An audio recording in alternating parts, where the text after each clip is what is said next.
Hello दोस्तों, कैसे हैं? स्वागत है हमारे स्यूटो साइन क्लासेज में। और आज की हमारी सबसे मस्त क्लास होने वाली है स्लॉथ। स्लॉथ सबसे मस्ती वाला जानवर है। जो हमारा स्लॉथ है ये क्या है? सबसे मस्त वाला जानवर यही है।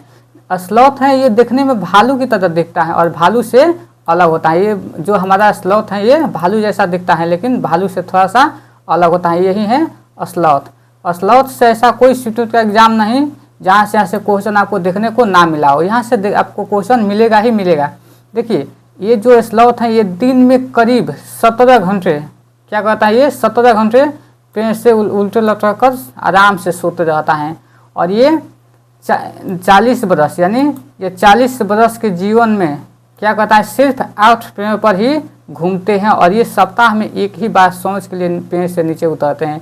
ये क्या कहते हैं, और ये पूरे 40 वर्ष जीता है। और 40 वर्ष में ये क्या कहते हैं, अपने जीवन में सिर्फ 8 पेड़ पर ही घूमते हैं। और सप्ताह में क्या कहते हैं, शौच करने के लिए एक बार नीचे उतरते हैं। और जिस पेड़ में रहते हैं उसी के पत्ते खाकर क्या कहते हैं, अपना पेट भरते हैं।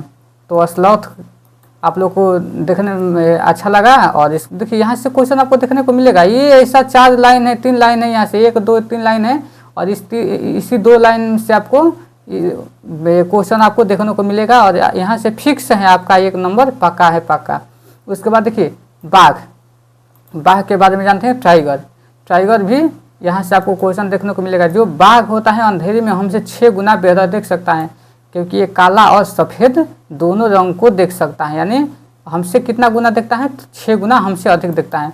और जो बाघ की मूछें होती है वो हवा में हुए कंपन को भांप लेती है, कि जिससे उससे शिकार की सही स्थिति का पता चल जाता है, कि उससे वो अंधेरे में रास्ता ढूंढ लेता है। ये क्या कहता है कि जो जानवर की जो मूंछें होती है इससे वो अपने शिकार को सही स्थिति का, सही डायरेक्शन का पता लगाता है, कि वो मतलब कि कोई जानवर उससे हिला रहा है कि हवा से हिल रहा है। इस तरह से वो क्या कहता है, वो भांप लेता है। उसके बाद देखिए बाघ जो है, बाघ अपने इलाकों में मूत्र यानी जो यूरिन करके अपनी गंध को छोड़ता है, दूसरे बाघ इस गंध को तुरंत पहचान लेता है। जब दूसरा बाघ जिसे ही पता चलेगा कि मतलब कि जो उसकी मूत्र यानी जो उसकी यूरिन है वो दूसरे बाघ की है, तो बाघ क्या करेगा कि वो जान जाएगा कि किसी और का इलाका है, तो वो दूसरा बाघ वहाँ से चल देता है। उसके बाद देखिए बाघ जो होता है, बाघ मौके के अनुसार अपनी आवाज़ को बदलता रहता है। क्या कहता है, बाघ शिकार के लिए अपनी अलग आवाज़ निकालता है, और जो उसकी फीमेल होती है उसके लिए क्या करता है, उसके लिए वो अलग सा आवाज़ निकालता है। उसके बाद जो बाघ के दौरान बाघ के दोनों कान बाहरी की आवाज़ इकट्ठा करने के लिए अलग अलग दिशाओं में बहुत ज़्यादा घूम जाते हैं। उसके बाद बाघ हवा से पत्ते, और जो बाघ होते हैं यानी जो हवा से आपको ये बताए हैं कि बाघ क्या करता है, हवा से पत्तों के हिलने और शिकार के झाड़ों से हिलने से हुई आवाज़ के अंतर को वो तुरंत भांप लेता है।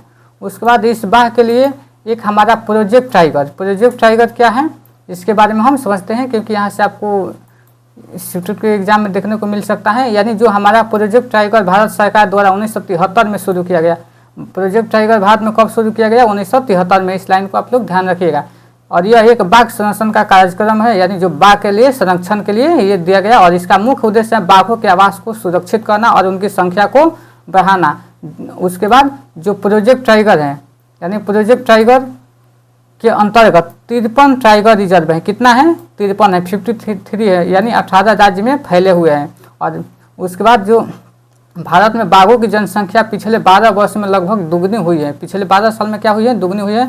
और प्रोजेक्ट टाइगर के 50 साल पूरे होने पर प्रधानमंत्री नरेंद्र मोदी ने 9 अप्रैल 2023 को नवीन रिपोर्ट जारी की। और भारत में बाघों की संख्या 3167 है। यानी वर्तमान में भारत की जो बाघों की संख्या कितनी है? 3167 है। तो आप लोग को बाघ से जो भी क्वेश्चन आएगा इससे बाहर आप लोग को देखने को नहीं मिलेगा। तो आप लोग को क्लास कैसी लगे ये कमेंट करें और लाइक और शेयर जरूर करें।